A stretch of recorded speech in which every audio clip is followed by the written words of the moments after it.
All right, I think we are live. So I welcome everybody who would be joining and also who will be watching this session and recording. And this is the third episode of this season. Actually, this marks the second season of Let's Talk series. I think I am okay with switching the time to 9 p.m. of Monday because I feel that is sort of the best time to hold these sessions. And if you want it in different time or different date, then please leave it down in the comment. I would also consider that. But I feel like this is a time that I can get most amount of people. Let's see how it goes. I'll have to feel it out and eventually see which one is the best time. But today's title is SketchUp Extensions and Tips, and it is meant to be sort of the continuation of what we have done last week. So if you have not watched the last week's same series, then please do check that out. I don't mean to stop you watching right this one and go watch it, but it might be actually useful to do that because I went over a lot of tips and tricks for SketchUp, especially for rendering purposes, and I've covered a lot of extensions. And that is something that I already have done in the Enscape webinar, so do check that out as well. However, I'm trying to be a bit more detailed in terms of what I will be covering. So it's sort of an expanded version of or extended version of what the webinar was about. So hopefully I'm dropping enough of tips and tricks along with a couple of unique workflow that you can use in your daily practices.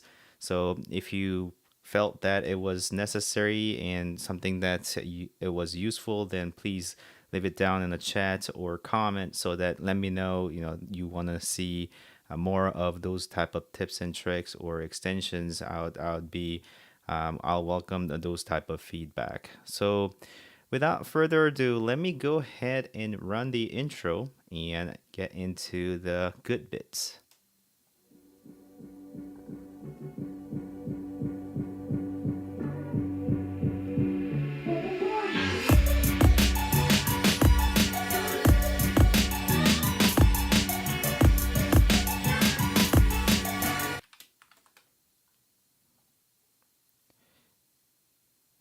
So if you've got any questions or anything that you would like to chat about, I welcome you to do that. It is sort of our moment to talk together, if anything. I don't usually get a lot of viewers, concurrent viewers, when I'm doing these sort of streams, but I really enjoy sort of the engagement with the potential viewers and also the people who's watching these. So I would like to have that conversation with you.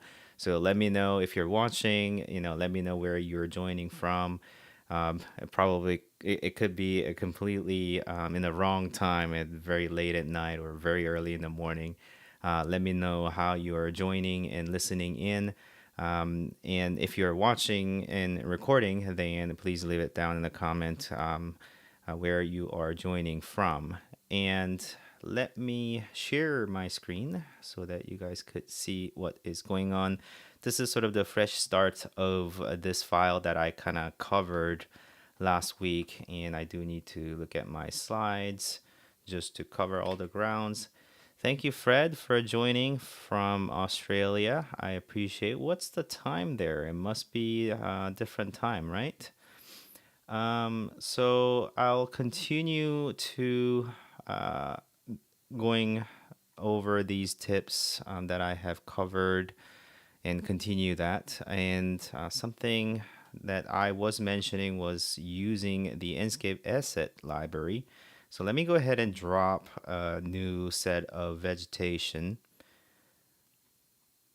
And just to kind of let you know, I've actually updated my Enscape with the latest version possible. Well, thanks for joining from Atlanta. Cuspin Design is your name there. Welcome. 11 a.m., not so bad. It's about lunchtime for me if it's 11 a.m. So I suppose you could watch this in your lunchtime. That's great. Atlanta is just 1 hour ahead of me, so you'll be looking at what, 10 p.m. Hopefully, this hour, this quiet hour is proving to be somewhat useful for you. So let me work on that. So on this asset library, one of the new feature that Enscape has introduced was to introduce different variant of each type of asset. So whenever you see these designation that says 1/2, that means it's got the variant version of this. Mind you, the number is different in between two, so that actually kind of got me off guard. But you can choose one and then basically put that one in here and something like this, so that I actually have those trees within my scene. Something that we went over somewhat quickly was that I can sample this type of stem or the trunk of the tree and then actually go in it to apply that color onto the tree. So for the new trees that I have placed in here, I will also apply those color so that they look at least with the, I guess, acceptable color of the stem. And because they are components, even if I have done it on one of them, it will do the same change over here. And the reason why I am applying that material inside of the component is because I want to apply these colors differently to different trees, because I want to kind of see the randomized coloring of the trees that surrounds my building or the environment that I have created. A bit of randomized effect is useful because you don't want it to be all lined up together. In the back here, you are seeing somewhat of a, I guess, lined up. They're not rotated randomly. You can manually do that, but just to kind of repeat what we went over last time was that to use the extension from Chris Fulmer and do the random rotate, just so that we cover our grounds to randomize some of these trees. So let's do 0.8, 1.2, and then rotation 360. Okay, and then we got somewhat randomization of those trees. Let's apply the same change for these two trees. Perhaps since it's just two, let's go ahead and just rotate it a little bit and scale it a little bit. That's what we were doing essentially. And something that I also wanted to do was that these four trees that are out here, I applied this sort of wrong color. You probably don't want blue tree unless you want stylistic choice of that. So if you want to get rid of whatever the material that's been applied to your components or the trees of any kind, really, then you can download something from TomTom Material Tools. Actually, let me show you that in the extension warehouse. And guys, if you have any questions, please leave it down. I am happy to either slow down or expand further of certain type of topics. So just be mindful of being able to engage and talk to me. So here, if we do the search of material tools, we will find this one from TomTom Material Tools. You can install that, and then once you install that, it will be right here, Material Tools, Extensions, Material Tools, and something that I do a lot is remove from selection. And once I do that, it will basically change this component so that it contains no color whatsoever, either inside of the component or the outside of the component. So essentially what it had was blue on the outside of the component, then that's kind of shown here, because if I select this component, on the outside it had received this blue. However, once I go in it, it actually has the stem color that I had designated. Then that's why, although these four are the same component, I'm actually allowing sort of a variable. So if you hadn't known, the way SketchUp works is that anything that is default material inside of the component, it's going to get painted by whatever the component color that it receives. And all the material that did not have default material, for example, in this case is a tree trunk, then you are able to designate a one specific color and have the tree in a different variant. So here I can apply blue color if I want to, but these are same components, if you will. So it kind of does that, and you can see that the same trees are being repeated or being used elsewhere as well. But if we use the material tools and actually take out the materiality, then I've taken out the trunk color of that and also off of the selection of this component.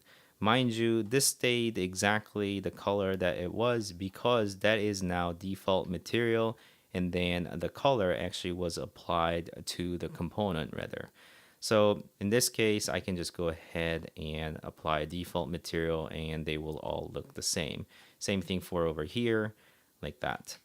So it's useful when you download something like a 3D warehouse item and you've got a ton of material in it and you want to make sure, you're not ending up with so many colors just because you brought in one single 3D warehouse element into your scene.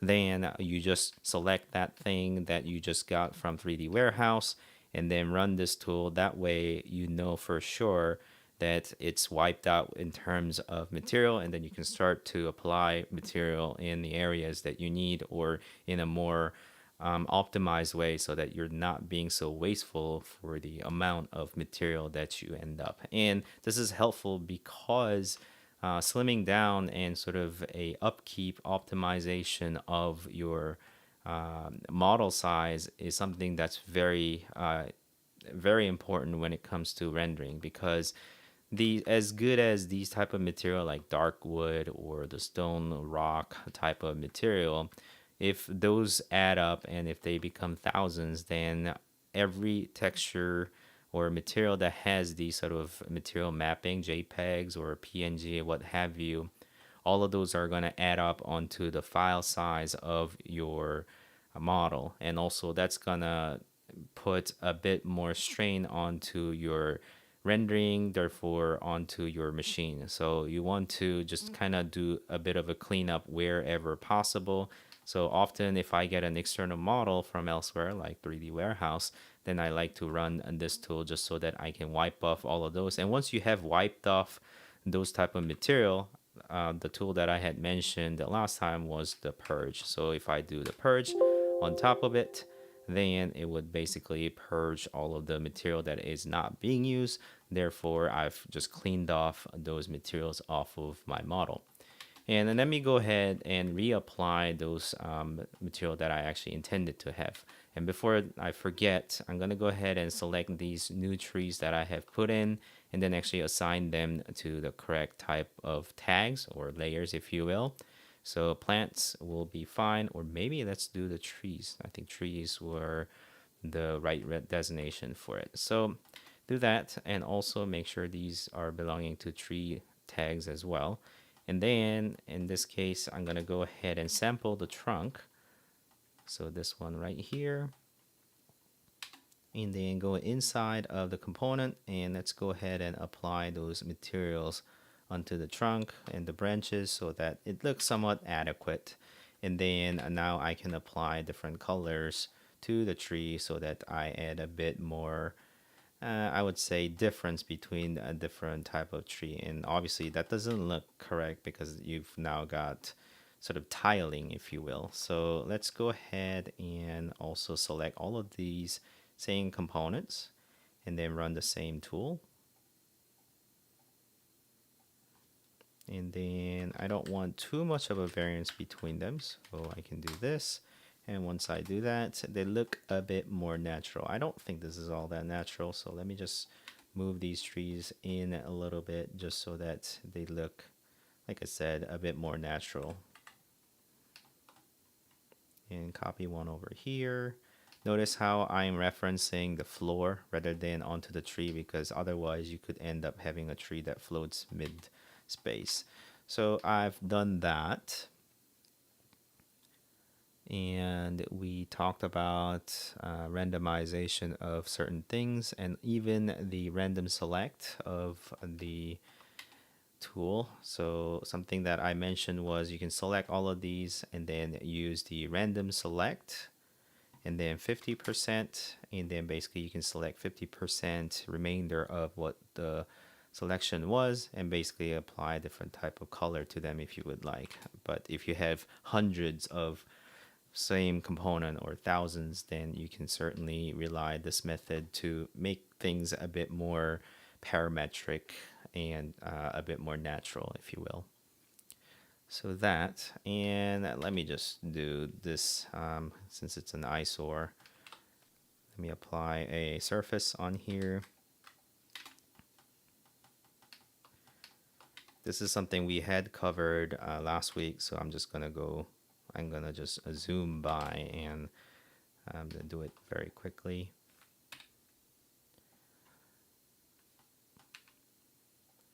Whilst I'm working on this, are you guys architects, interior designer, furniture designer? What kind of occupation do you guys have? Joining from Atlanta and Australia.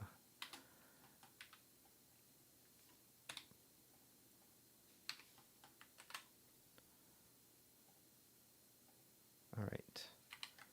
So I think I got that.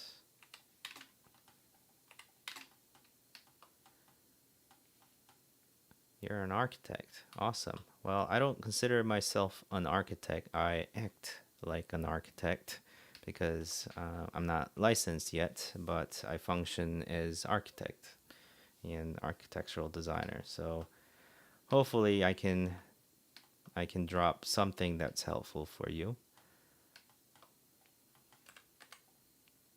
So how's the architect life in Australia? Do you do residential, retail, commercial? What type of projects do you do?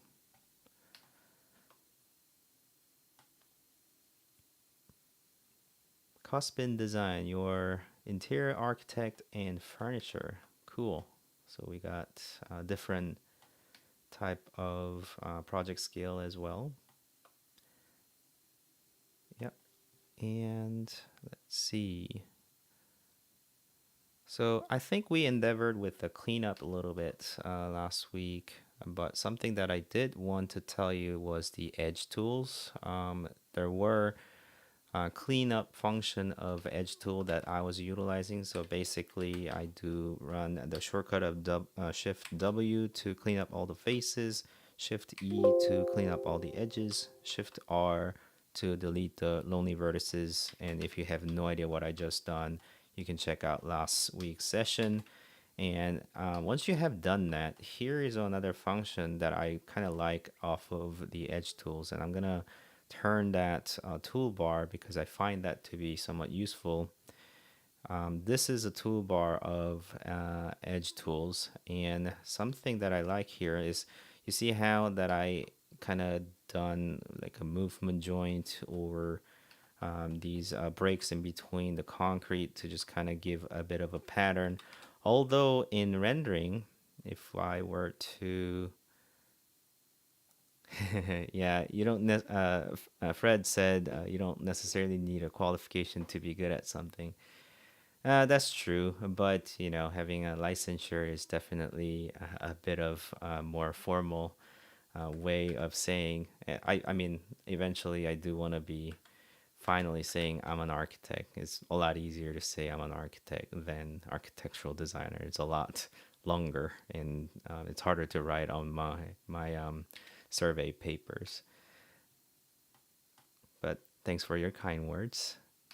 So this is actually the Enscape that has been running in the background. So every time I make these sort of changes on the trees, it's been making all of those changes, which is fantastic about Enscape. But sometimes it can bring your model or machine to a halt. So you really got to watch out what kind of and how much of a geometry and materiality you start to put in onto your model. But with all of that aside, if you go a little bit closer into the scene, you see how you can spot the movement joint or the break in the concrete as like a pattern or some sort of design that you put in.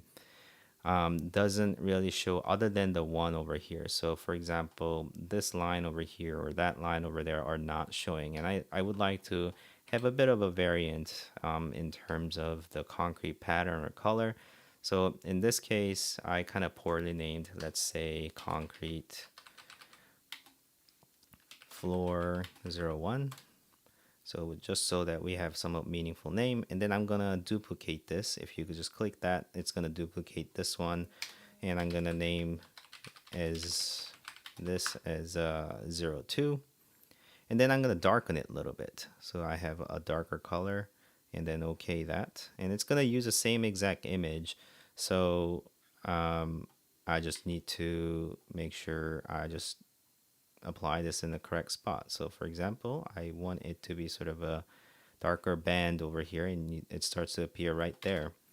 So it's kind of like what I wanted. However, I wanted to emphasize this movement joint that just goes right down this way. And in order to do that, what I would typically do is, I mean, the most logical approach to this is to use a move tool to copy over a line or 1 inch and then perhaps 1 inch deep, just so that it starts to appear here.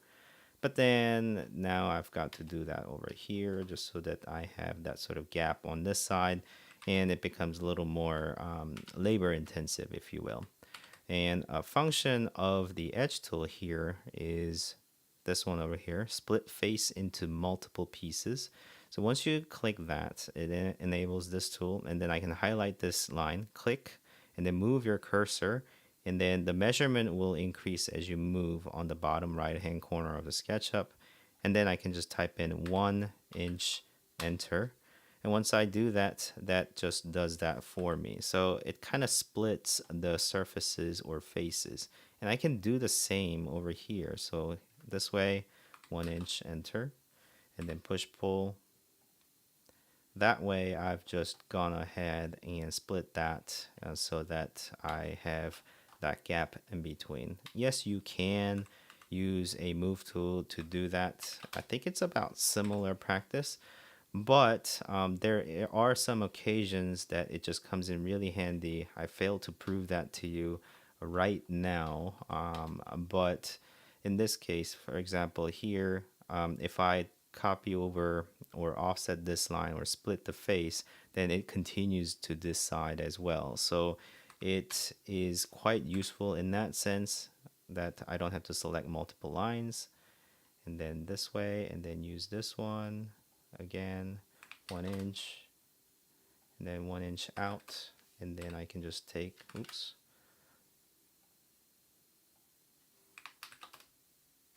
and then push pull, double click. Double click basically does the same thing that you've done before. Double click. So I've now gone ahead adding a bit more movement joint or a bit more detail to your overall design. Okay. All right. So let me back out a little. All right. So that was the edge tool and its additional functions. And I think I closed on mirror tool last time. So let me go ahead and tell you about material replacer. So if we lift up the roof,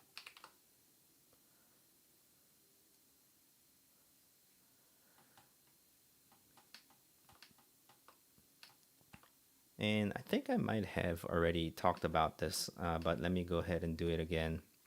So instead of this wood pattern, it actually is somewhat being pixelized. So let's go closer in it. So here, it's not necessarily the best material that I want in this scene. I think we've done mirroring. Oops, sorry. Going a little fast there. I think we've done mirroring, so let me go ahead and mirror first, just so that I can make the scene look a little bit nicer.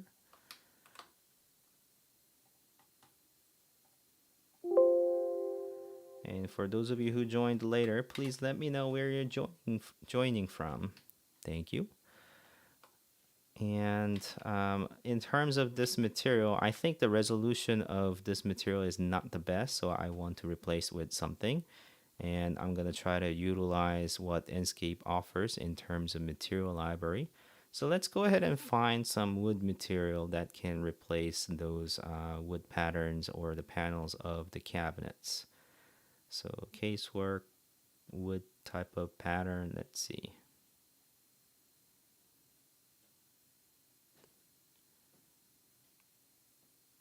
So maybe this wood 42. Import selection, and once I import that selection and close, you see how that just come in.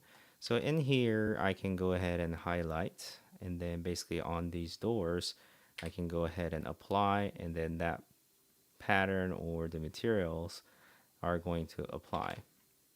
So as soon as I do that, you see it also updates on the Enscape render side as well. So that comes in really handy.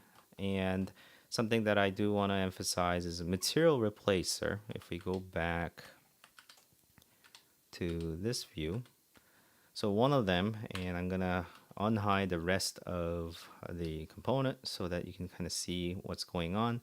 But here, now I have this material, but if I want to change on all of the instances and surfaces that I have applied this wood material, I can replace all of them at the same time. So if you go to extensions, extension warehouse, and then material replacer,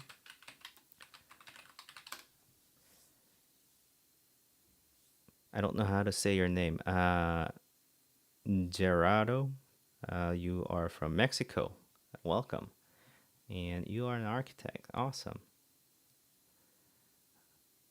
And so this is a material replacer from TomTom. Again, you can go ahead and install that. And once you install that, we're going to see not under extensions, I believe it will be under tools and material replacer. And I have a shortcut of Control B as in boy for the shortcut of this tool. And once I do that, I'm going to get this cursor changing, and it's going to say replace this wood 02. And I'm going to click that once, and then I'm going to hover over with this material wood 42. Click again.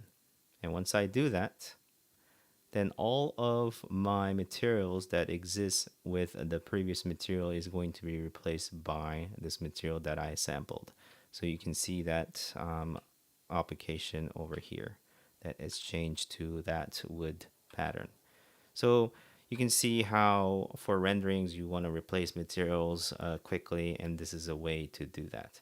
And obviously, if it's so, this it just kind of goes into that material manipulation. If you want to get rid of all the materiality off of this specific component or group, then you can get rid of it by doing that, and it just really fast. And then you can start to apply different type of material however you'd like. So in this case, maybe I do it something like this, and then sample that and apply it over here.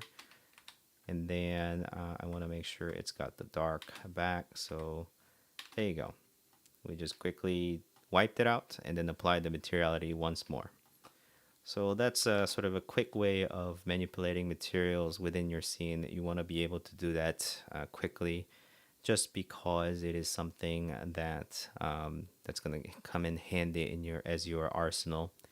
And again, if you guys have not seen the description of this streaming session, I'll leave the link in the chat once more. But there is the link that I just provided in the chat. If you use that, you'll go into my Patreon page, but you don't need to sign up anything. I believe you can just go in there.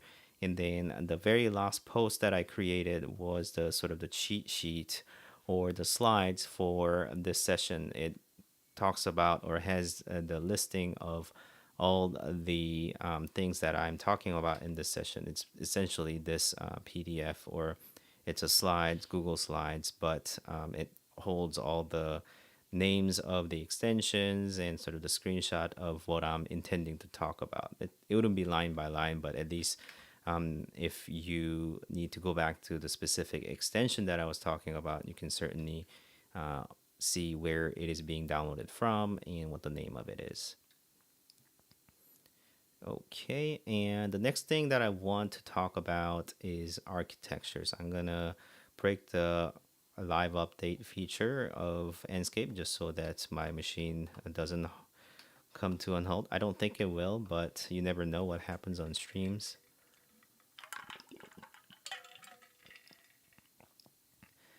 And so architectures is something that you can certainly download extension warehouse.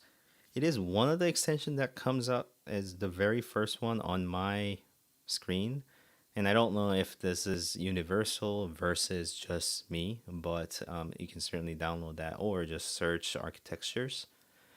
Geraldo says, is there an extension for making animations or something like self construction of a room? Oh, that's a very good question. Let me actually get to that right after this architecture. Remind me if I don't. But architectures is basically this one here. You can sign up to architectures. I believe the website is architectures. So architectures.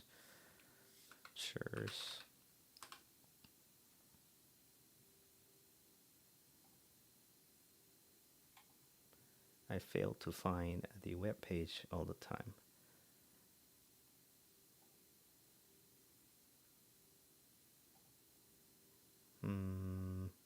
Let me see. Yeah, you can log in.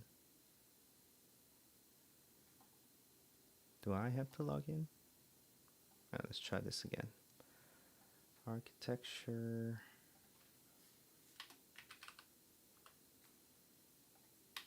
Yep, architectures.org. So I'll just drop that in the chat as well. So if you go to that website, you can sign up to your account so that, because for this one, the general purpose, you're going to have to check out their terms and conditions, but you need a pro account to use any of the materials as commercial purposes. And if you need bump maps and additional features, then you're going to have to sign up for this. But otherwise, you are free to also use the free account if it's not for commercial purposes. So in this case, I can go ahead and pick a specific material that I would like to use. I'm going to go ahead and try replace this material over here. So let's go ahead and look for something in the realm of stone. And I can obviously do a bit of search if I like. What happens if I just search stone? All right. This limestone, let's do edit so that I can edit a few things here. So I can change the tone variation. So there's a bit more tone variation within this texture. And these are seamless texture. That's what's so powerful about this tool. And you can just go ahead and simply click the import. And once you import it, it just comes in like that. And then once I apply that material here, and there you go. Maybe that's just too big. Let's go ahead and reduce the size of it. Let's say the height is something like a foot or so. And then I can update. There you go. It's now smaller. And if I want different type of pattern, I can do this, update. There you go. And obviously, if I had the Enscape synchronizing with my scene, I can go to my Enscape scene. And then if I back out, go to over there, you can see that material just applied there. So that opens the door to a whole suite of new type of textures that you can use within your scene. And Gerardo, to answer your question, for animation, there is a very specific animator tool that's made by Fredo. You can certainly endeavor with that tool. Let me actually, I wonder if it's in Sketchucation. So we can search And that allows you to do different manipulation of geometry based on like sort of the physics and manipulating joints. Justin Gaius has mentioned about this animator tool quite extensively, so I suggest you look that up. If you're looking to do some sort of joint and move a movement of actual object within SketchUp. But as far as I'm understanding, you need sort of a self construction of a room, and SketchUp is not the best when it comes to okay walls flying in left and right and then just constructing itself. But I find it kind of useful to use section tool. So let's actually give that a shot. You can actually make this entire building into one single group, and then within the group you can apply section.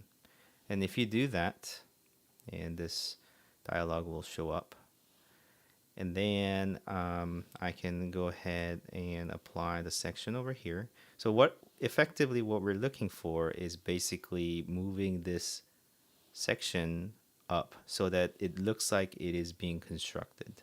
So what we're going to do is basically start from right about there, and then we're going to make another section, and I'm just doing move copy so that I have another section up above here, and let's say have it above the building.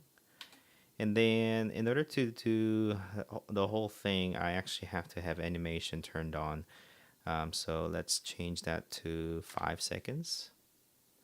And I went over why I actually have this as a 0 seconds, but you can watch that session from last week. Yeah, the architecture also appears to be the first position. I think it's just so popular that they decided to do that. So in this scene, let's go ahead and make a new scene, something like this one, like an aerial view. So I'm going to go ahead and click on right click and then add so that I have the scene. I'll be good about naming my scene because scene 8, 9 is just not really helpful. So this is, let's say, start 0, 1. And then I've got, let's say, this section activated. So I'm going to update that. And then the next one that I want to do is going to be select the group again. If I can ever manage to select that. And then I'm going to select this one as an active cut. And once I do that, I'm going to also make new scene that gets named end 0, 1. So, and something that I want to disable is seeing the section plane because you kind of don't want to see that within your scene. And then also display section cut, that's okay because you want to see the cut, but you also do want to display the section fill, which is a poche. And once you enable that, if you go to start, you'll see that that is just moving down, and obviously I'm going over there. So let's make sure that is correct that way, and then I'm going to update this scene and then save as a new style or update selected style. Let's do that. And then there you go. As you press that, you see how you're just kind of building is kind of constructed or being constructed. So that's sort of a way. And if you do the section through the entire model, then all the trees are going to be cut and it doesn't appear to be being constructed. But this is a sort of a good way to show, the bottom portion of your building and how it is just being built together. This was sort of the quickest way to kind of give you the illusion of it being constructed. So this is probably my best shot in terms of getting things done quickly. And obviously there's, again, the animator tool that you can do explosion of something and exploded view of the building. But I think this always kind of suited me whenever I needed to do a client presentation. Hey, I've got this view and I can just flip back and forth between so that you can just kind of cut through and then show the construction of or at least the layout of the room, and kind of give them an idea of how it is sort of being all constructed together. Well, thanks for that question. Hopefully that somewhat answered. And architectures was the other aspect that I had covered. I think I did cover the random rotation and ray tracing of ray tracer of TomTom. Let me just quickly do that just so that I have this one over here. Let me just show you what's going on in Enscape. And by the way, what happens between these two? Yeah, I don't think it cuts through inside of Enscape because it's not being physically cut. So it's not going to do anything on Enscape side, unfortunately.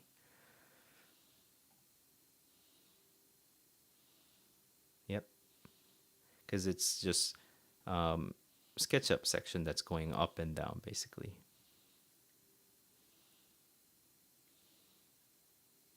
Anywho, let me go back to the aerial view. And I do not like this slow animation transition, so that's why I usually have it as 0. All right, so let me go back to this thing and then just copy over this 2 feet this way, do it 10 times.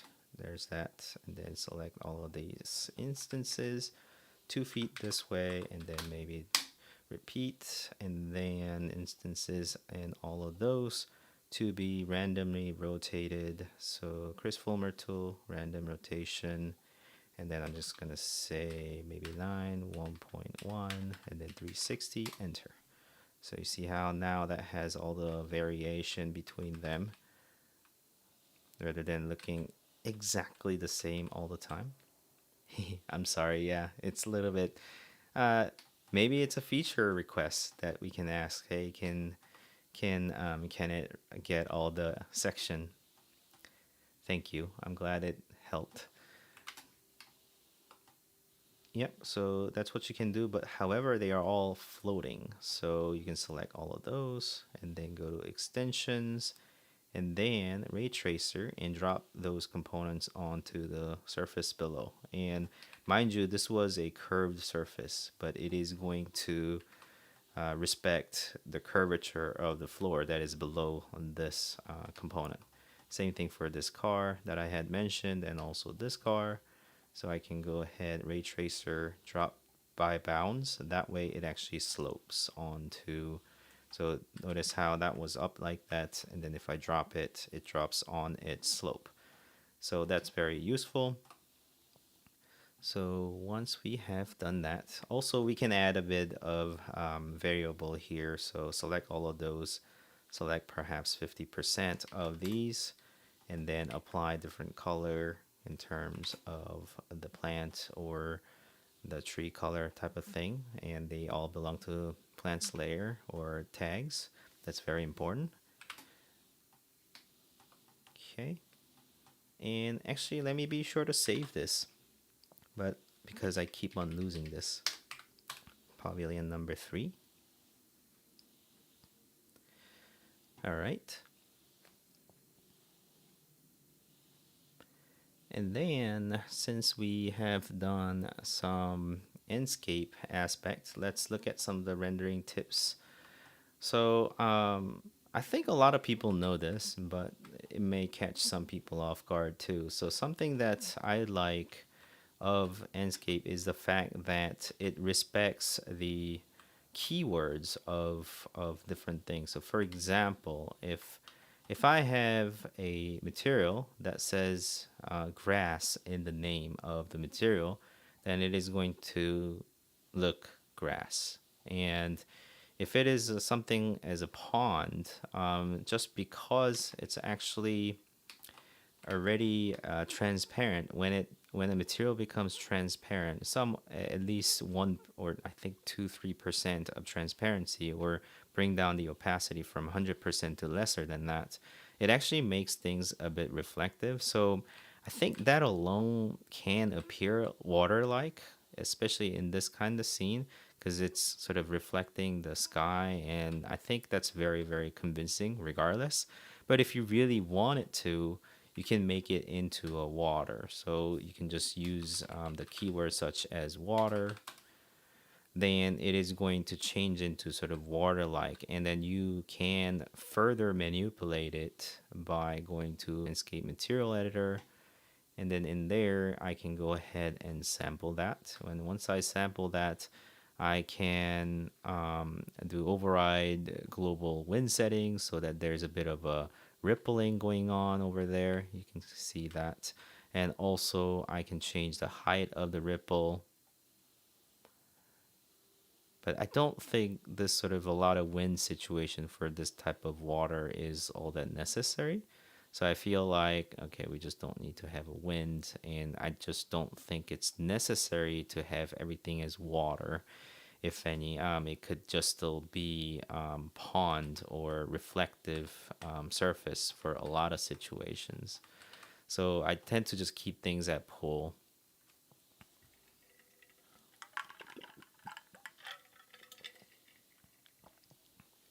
Yeah, Gerardo said something about waterfall. Yeah, waterfall is not something that's being worked in Enscape at the moment. Again, I've have gotten away by just making a surface reflective, just so that it is sort of understood as a watery kind of wet surface.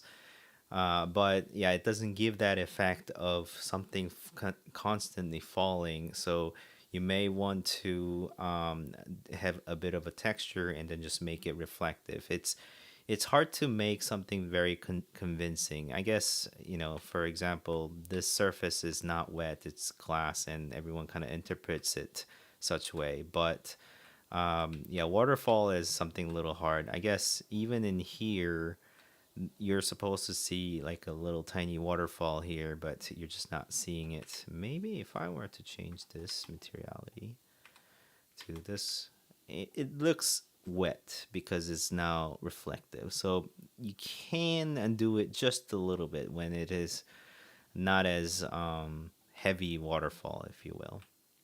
But you can do that. And also make sure if you change something into grass, say, for example, this says concrete paving, but if I were to type in grass in here, then it's going to turn into grass, although probably your concrete is not grass. So undo that. And there are keywords. Let me see. And on my cheat sheet, it actually mentions all the keywords here. So you can have either words like water, ocean, river, and that is going to turn the material into a water surface, and then vegetation, foliage, and leaf will add a bit of translucency so that it looks very thin. And then emissive is something that I also use if you're trying to light up lamps and such as these bollard or illuminated bollards. Then you can add the words like emissive to that specific material so that it lights up at night.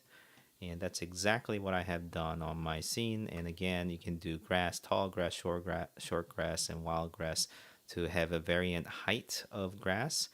And or you can just change it in the material editor as well. And then the carpet will be another keyword that you can use. This one is not dependent on wind. That's why they have a difference between carpet and grass, but that's something good to know. And in terms of actual materiality, if you go to Enscape Material Editor, you'll see that those things actually exist right here as well: carpet, clear coat, foliage, grass, self-illuminated, and water. I wonder if clear coat ever had keyword designation. I don't think it did.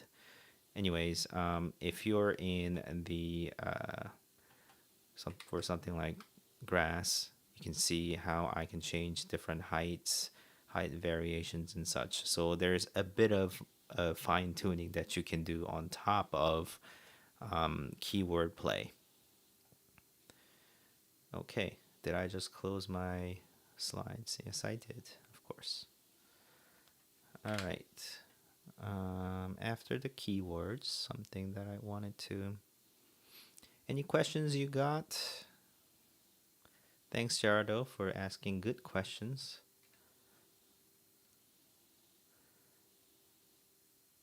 Something that I didn't cover was the backsplash. Oh, let's go ahead and actually undo that.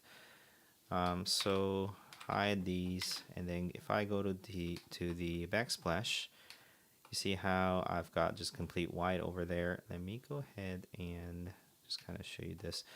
So here, I can go to Enscape Material Library and then look for some sort of tiles. Let's do something simple.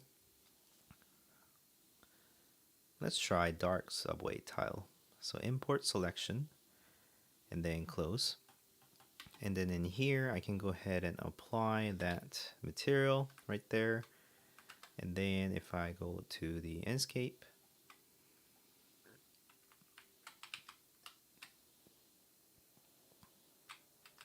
notice how that's come in and even with the bump map on it and nice reflection on it. So I like that. I can actually turn all of this into, if I go ahead and click on any of the saved scenes, such as this one over here, you'll see the roof and the ceiling comes back in, and I can go in here and then look at that. So I can just use Enscape Material Library for something simple that's not so custom quite easily, and you can make changes to your scene quite effectively.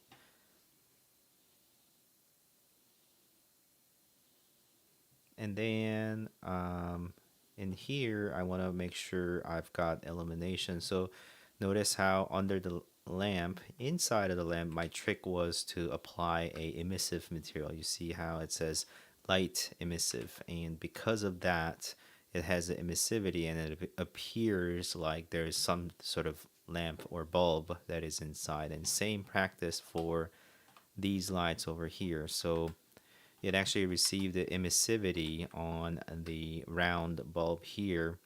So here's a little trick that I'm doing, and I suggest you do the similar thing. Gerardo says, glad to participate. I am trying the new adjustable objects while hearing you the last update of Enscape. Yeah, I like the variable adjustable assets. One other thing I actually found was that I really like the being able to change the car color, because often there are some colors of cars that are kind of distracting because I don't want it to be like red in the scene, because often I don't want to draw such amount of attention to the scene. But unfortunately, some cars are only available in certain colors like that, whereas now I can go ahead and choose asset library and then select this car, and then right there I can change its color to something, yeah, funky yellow, so that it immediately draws attention to the scene, or I guess something that is a bit muted like a dark gray. I prefer this color just because then I don't have to worry about it drawing attention rather than the architecture that I've created. So for trees, it often has some sort of variation to make it as a fall color or fall leaves. So it's not green anymore. But also for something like cars, it actually has ability to change color, and I really like that. Anyways, going back to where I was. So once you have set up all of these lights, the trick that I do is I added the emissivity to the light itself on the bulb, just so that I can see it in the scene as a light. But it is also lighting up the overall area because it actually has the Enscape light object. So the way to add this is by going in here and then Enscape objects, and I've gone ahead and added a sphere like this, and it actually crashed my Enscape or SketchUp. All right, great. It crashed in my stream. So whilst that, I can answer your question whilst it's loading back up.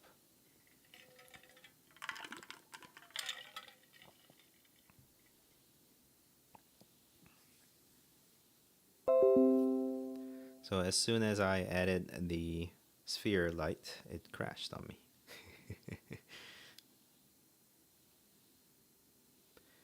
Yeah, being able to change the assets and customize it is quite useful. It was sort of long-waited feature that everyone kind of wanted. Let's go ahead and pop open Enscape again.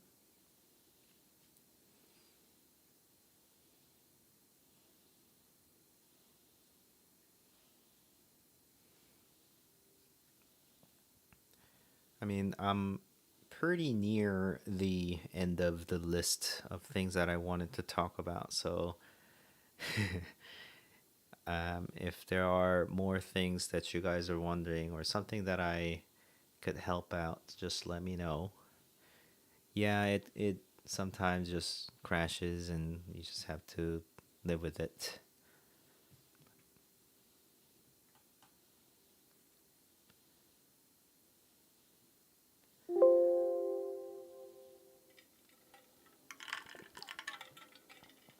I also wanted to take a vote on next topics as well. I want to have some guest speakers who's in a lot better, who's a lot more experts than I am in certain type of aspects of architecture or rendering or any of the 3D modeling type of things, and they're gonna bring up a lot more interesting conversation than what I can. So I have plans to do that as well as some of the repeats.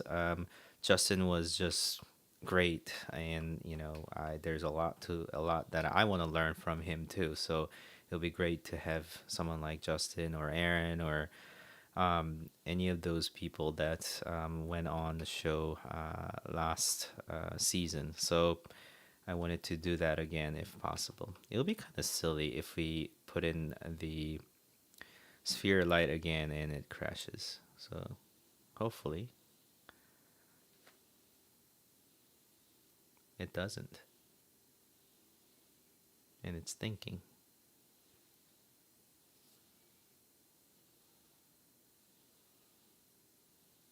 I have no idea why it is thinking.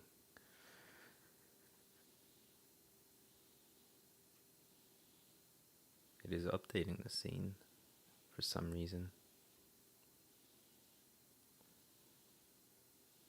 Alright. Maybe I turn off the live update just to avoid crashes. And then Enscape object sphere, and then I just put down the sphere. And then I can change the luminous intensity, if anything. Let's actually have it live. Yeah, you see the little light that's showing up right there, and it's just the light that I just put in. I can increase the intensity versus lower. And what I have done exactly is basically cut this and then go into this specific component and then basically paste that in. And if I paste that in, what happens is that every instance of this component that gets used, it's going to have that same light type or same intensity and such. So I find that to be useful. And it's appearing transparent. I normally actually have this as a 0% opacity so that you don't see it in the scene whatsoever. But I just kind of left it on so that I can actually have a chance to talk about this. So I make it into make this specific thing into a different type of layer or tags. So in this case, it would be lights. So I put that into the lights layer.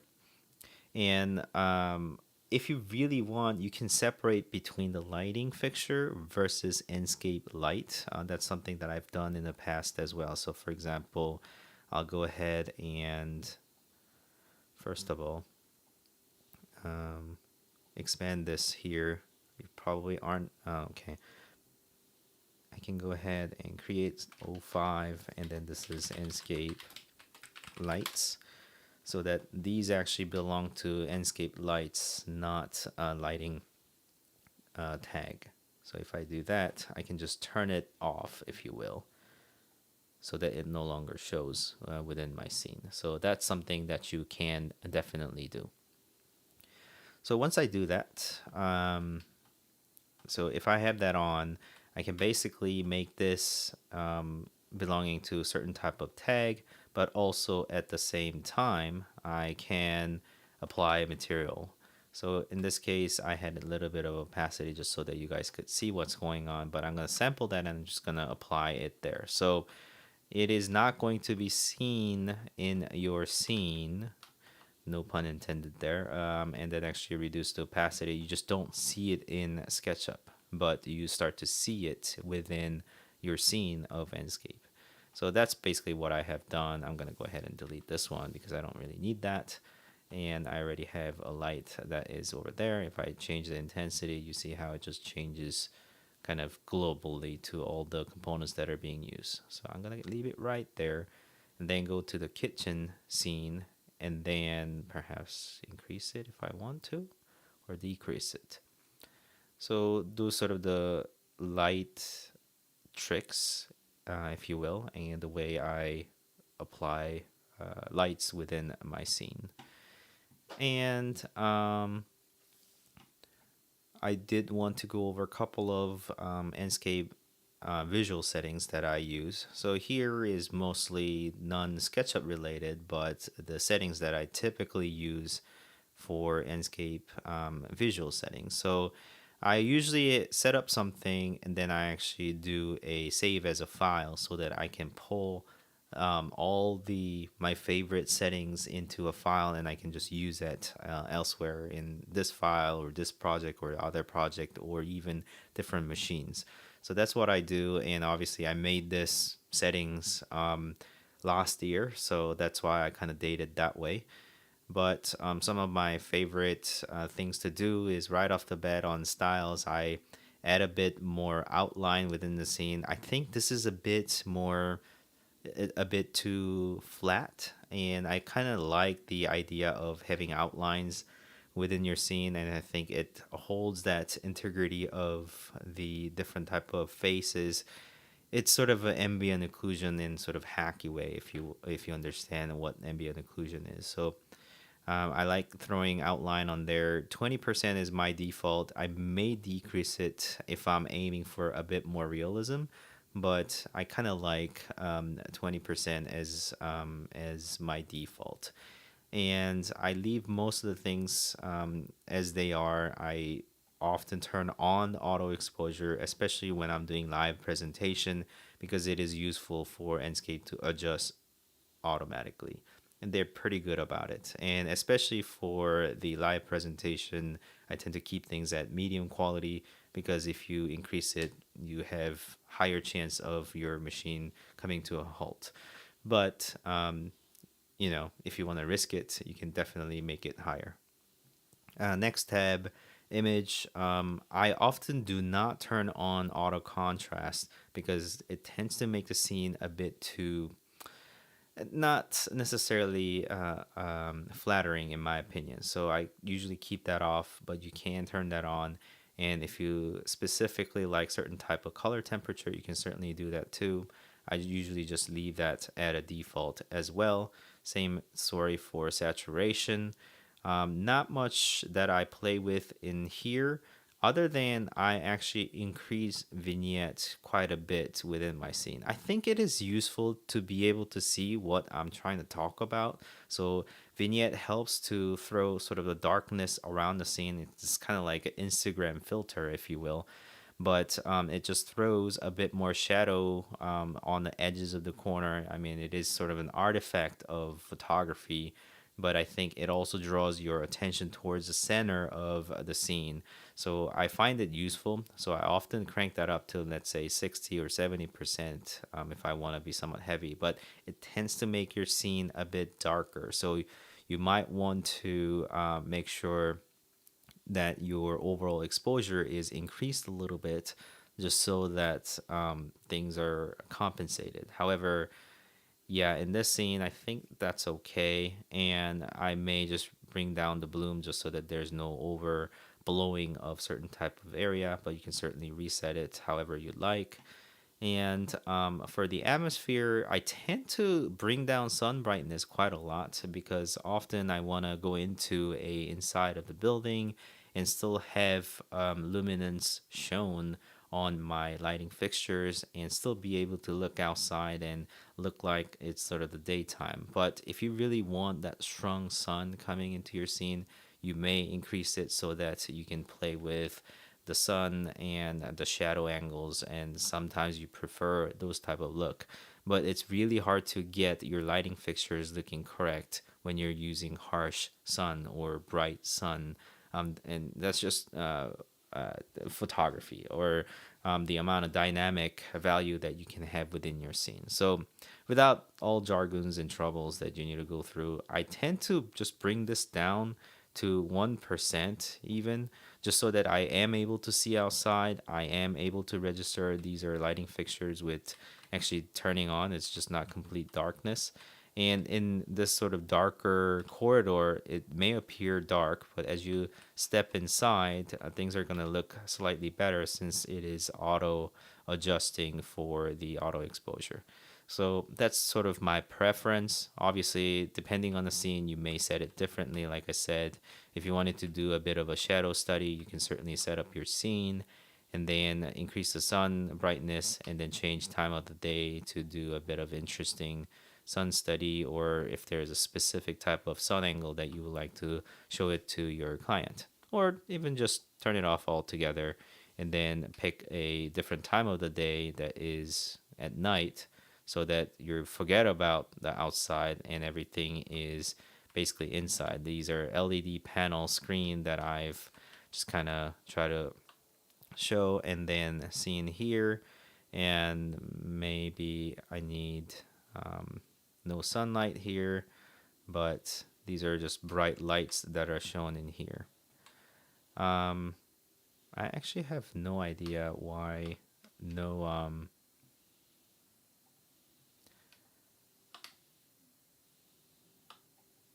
nothing else being shown. Okay, maybe things are just too bright.